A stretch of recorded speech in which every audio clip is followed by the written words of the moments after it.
Hey, mine started at 0 seconds today. I'm at 17, so who knows? Oh, so close. So close. Anyways, today we're talking about what did I say? The importance of impatience. Yeah, the You gotta love importance. some alliteration here. Uh, so it's the anger you feel when the computer is being lazy. It makes you write labor-saving programs that don't just react to your needs, but actually anticipate them, or at least pretend to.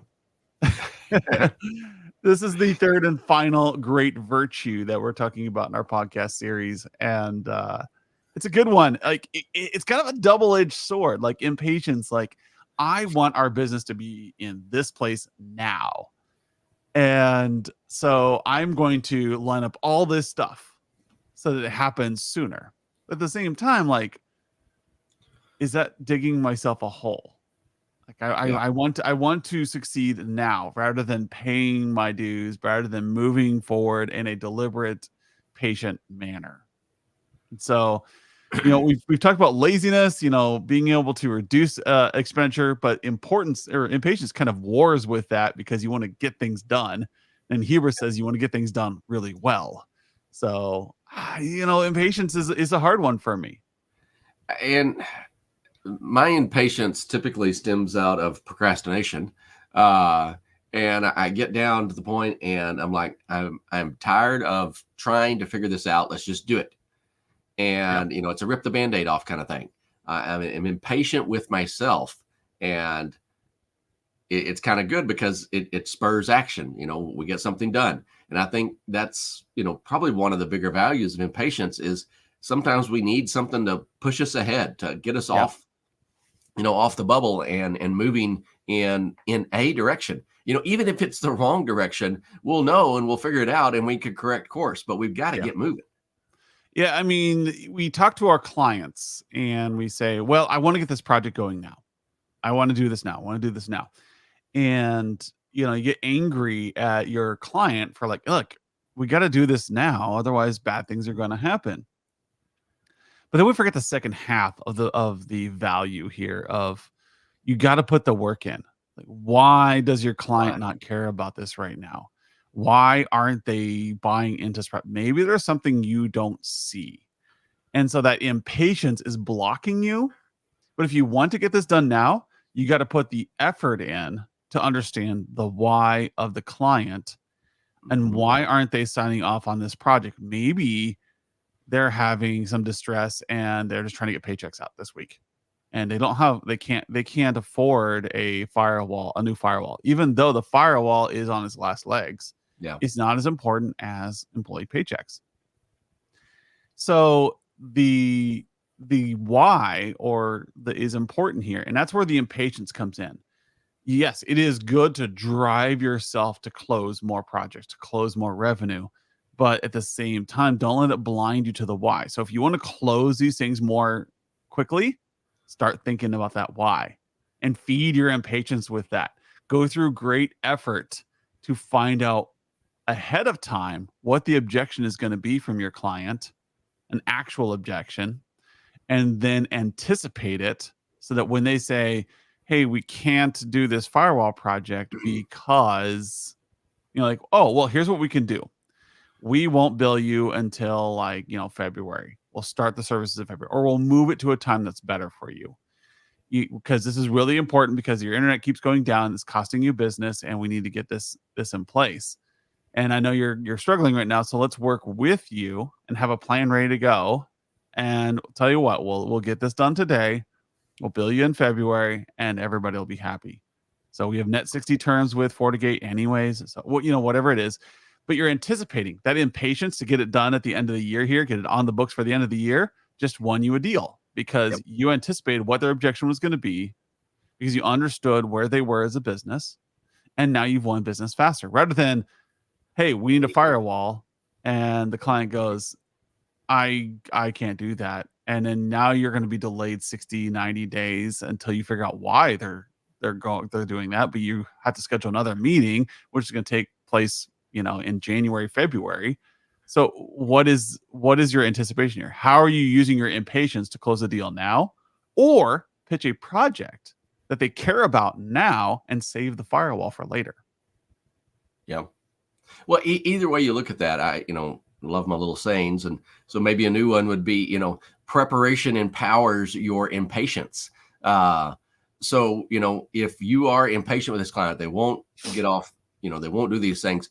Like Adam said, put in the work, prepare well for that engagement so that you can deal with everything. So but the counter to that is, yes, we're just going to be more impatient because we didn't prepare to, tackle whatever they had as their, questions or problems with that. So be impatient, but be prepared. Yeah. And that preparation, that's where, in programming, these three great virtues are built for programming. So don't just write programs that react to your needs, but actually anticipate them. Don't just pitch projects that anticipate your client's needs, or that aren't just a reaction to a broken thing, but actually anticipate their needs from a Mhm. business standpoint, not from a technology standpoint. It is standard operation to say, hey, depreciation on a PC is 4 years or 5 years. We will cycle them then. That is your anticipating failure and making sure things are cycled through correctly. Now, we have other projects that are coming up. How are you anticipating your clients' needs from a business standpoint? Hey, we know that you're going to travel a lot this summer. Let's get a really great remote setup going for you guys in February so that come June, you guys start doing the traveling this summer, all the traveling sales, that we're ready to go. Yep. So now you're anticipating, because then come June, you're not putting in something last minute. You've already got in place and you can relax for the summer. Yep. Do your Well, is Go ahead. and the preparation will uncover a lot of things. We're dealing with a lot of just kind of what if things, but if they're needing a new firewall and they're pushing back, but they've got this business goal of remote access, well, those two marry up pretty well. And there's probably a really good chance that you can get them the new firewall under the auspices of a remote access, project. And it's not like you're trying to manipulate your client. You're meeting their needs. They have a technical need. They might not completely understand it, but they also have a business need that they really do understand. And there's no reason why you can't bring those together. That's the expertise that you bring to the table to be able to show your clients, hey, you've got this thing that's really important to you. We can do that. We can meet the business needs, and it's going to satisfy some other technical requirements on the back end. Your clients like those win-win situations. So, but all of that comes about through conversation and preparing, and not just focusing on, hey, that this firewall is old, but listening to what your clients have and digging in a little deeper to see what you can solve. Yeah, and also on like how in your MSP impatience is going to help you. Like it's easy to get stuck in a rut. Mhm. To kind of like be doing standard day-to-day things, but because you're either in analysis process, like you don't know what to do next. You don't know which projects to take on next. And so that's where if you set your goals, use that hubris, like I want to be here by the end of next year. And then that impatience to drive you to get there. Like I'm impatient for our business to grow as fast as I want it to.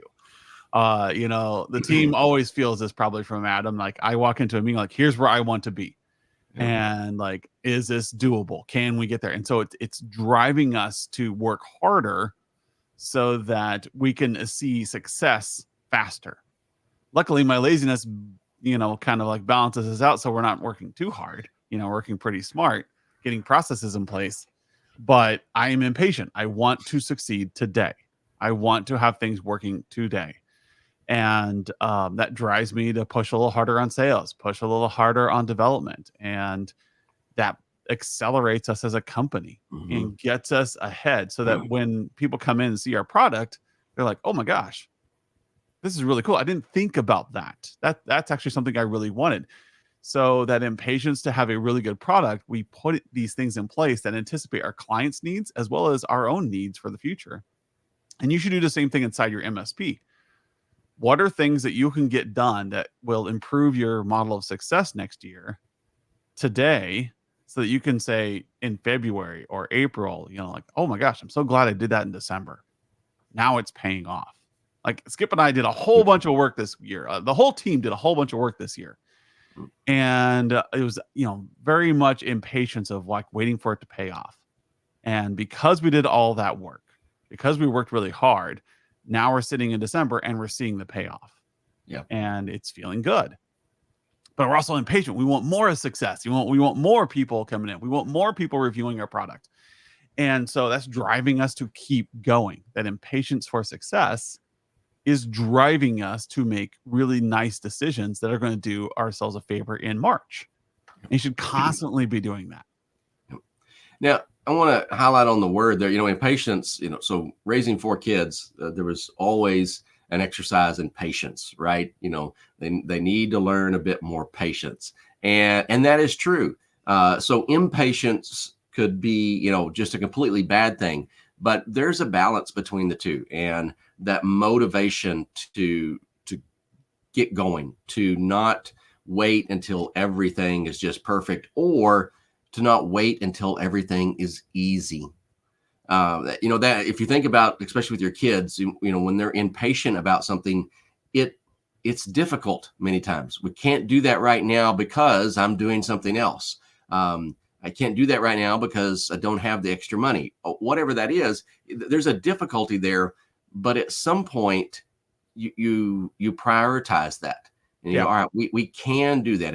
If I shuffle this around, if I move funds here or there, and you can do some of those things. So that impatience probably wouldn't come around if you didn't have, a little kid there bouncing up and down, hollering and screaming, so that push, that drive, that motivation is very valuable in your organizations. Yeah. And I really want to make sure that you're aware, like, you have to do impatience in the right time. The pitfall to impatience is that you can try to do things too soon, be too aggressive. So like when you're growing your company, there are certain things you don't want to do until you're mature. So when you kick off your company and you're bootstrapping, you may not want to hire a CFO right now at, 150 grand a year. Yeah. You may not want to implement certain plans right now and take on certain debts right now because you're just not ready for them. You're not mature enough for them. You don't need to do a big, huge process for management style when there's only 2 people. Mm-hmm. So, but you want to start putting those in place and be thinking about them in the future. And so you start with the iterative process. Start small, knowing that someday you're going to get to this end result, because that way you're not paralyzing yourself today. Like you can spend, and Skip, I'll tell Skip there once, like, that's a great idea, but not now. Mm-hmm. He's impatient. He wants to get a feature in place. He wants to do something with all the clients. Like, that's great, but not now, because that doesn't fit into our goals. It fits into our goals tomorrow. And so that impatience, I've seen it happen in small businesses where you're trying to behave like the big boys, the big girls. You want to grow up too fast. And so instead of focusing on successes that will get you to grow up, you're focused on, I want to do this now. So it's like your kids. Your kids want to be treated like adults, but they don't want to pay the dues. They don't want to like mature their mindset or their emotions. They want to be treated like an adult today. And it's like, no, you don't get treated like an adult ever. What happens is people start respecting you more or less. And so you get to be 30 years old, and some people will treat you like a child because you behave like a child. Yeah, they know that that's you're true. going to emotionally break down at any point in time, and they just got to tiptoe around you. Other people, that are going to be reliable, that they're going to be somebody you want your kids to, see, that you're going to see that this is a person who is like respectable, and you're going to treat them that way. That's why you have these people who are old souls versus children at heart. And you hear all these phrases that make things a little easier. But you can also have a small company who is acting way more mature than they should. And they're going to skip over some really good growth cycles because of that. Yeah. Well, so, interesting little tie-in here. I was at a Taekwondo class earlier this week. We were stretching, and we're talking about, how far do you stretch? How much do you push it? It's really, flexibility is really, really important. And the really core principle there is it should be uncomfortable, but it shouldn't be painful. Shouldn't hurt. If you're creating pain, then we're creating damage that we might not recover from. or take too long to recover. But if we're making it uncomfortable, well, that's where we're growing. And you've got to think about that in your business. Your impatience should funnel uncomfortableness in things, but shouldn't create pain. Yeah. Pain like you didn't make payroll because you spent all your money on development, or Yep. something like that. But things might get uncomfortable because they got kind of tight here or whatever. But the uncomfort versus painful is a good rule of thumb for you to look at your business and decide, how impatient do I need to be with these different initiatives. Yeah. That impatience, yeah, like I think I've heard this in a number of groups I've been in, is like just make it painful, be uncomfortable. That's how you grow. And decide what it means to be pain. Like what point do you have pain? And so what risk are you willing to take on? So your client is the same way. Mm-hmm. When you're helping them grow from a technology standpoint and putting a project in front of them, is the project painful? Is it helping them? Is it growing their company in a meaningful way, or is it just solving a need for you? Yeah. And you got to ask those questions of yourself when you're pitching to your client, when you're talking to them about this great project you're impatient to get on the table. Are you doing it for your reasons or for theirs? Mm. Do you understand? So going all the way back to the beginning of this podcast, do you understand the pain points of your clients so that you're anticipating them and solving them ahead of time? You're not just waiting until they come up and you're that's what we call firefighting mode. Mm-hmm. Oh, the firewall failed. I've got to replace it now. There's no choice. Yeah. Or are you seeing like, hey, you know what? You guys are growing. You're adding on another 20 employees. You're going to outgrow your current network stack here in about 3 months. We need to get this in place now. Otherwise, you're going to be in a really bad spot in 3 months. So let's go ahead and fix this. Yep. And in that way, we are having a good, mature conversation about business growth. You're anticipating and you're becoming impatient so that you are able to anticipate what you need in the right moment, so that when it comes down to February, March, when you're going to outgrow that firewall, you don't have as much to do because you anticipated the pain point. Yep. And you got ahead of it, and now we're good. And a lot of you are like, oh yeah, well, the firewall is going to be up for replacement in February. Well, why? Because they'll be out of warranty. Yeah, but the business will function, right? Yeah. So you're not solving a business pain point, you're solving a risk management pain point or technology, which your client is going to have a hard sell on. Yeah. If you say, hey, you're going to outgrow your firewall, or, the current firewall is slowing everybody down, now you got a business pain point, and we want to get ahead of that. We want to see that it's going to happen. That's where you have like all your network tools that can help you with that stuff. But largely, I mean, our internet pipes are so big today, like network congestion isn't really an issue unless somebody made a really bad decision. Yeah. Like, and I bring up network congestion because I just upgraded my PC to I've been using one of those power line adapters for my internet for the past couple of years, or past year. And if I do it on a good day, I'm getting a solid 80 megabits per second. Okay. If I'm having a bad day, it's like 10 or 5. It gets really bad. It's not reliable. So I said, fine, I'm just going to go Cat 6 all the way to my router. So I got one today in the mail, and I went from 20 megs to 300. Yeah. Yeah. Nice big jump there. Not that I need 300, but at least now I'm stable. Oh. So that's why I bring up networking today. I was just tired of waiting for things to kind of resolve. And so I solved a problem. And this way, when I do some of these big webcasts and I'm doing large amounts of bandwidth transfers, because the other day I was downloading a patch and it took forever. Like, so impatient. Like, you know what? A $5 cable will fix this. Yeah. And so I ordered it. Done. It's the motivation we need sometimes. Yeah. So, I know it's a shorter podcast, but that's kind of the value of impatience. I want to get this podcast out. I want to push it. And also Skip's got a bit of a cold today, so he's got that nice sultry voice going. Oh, yeah. My wife told me, you need to take off today. I'm like, no, we got a production schedule. Yeah. We've got a couple of things we need to get done. And so we're getting close to wrapping up the year here.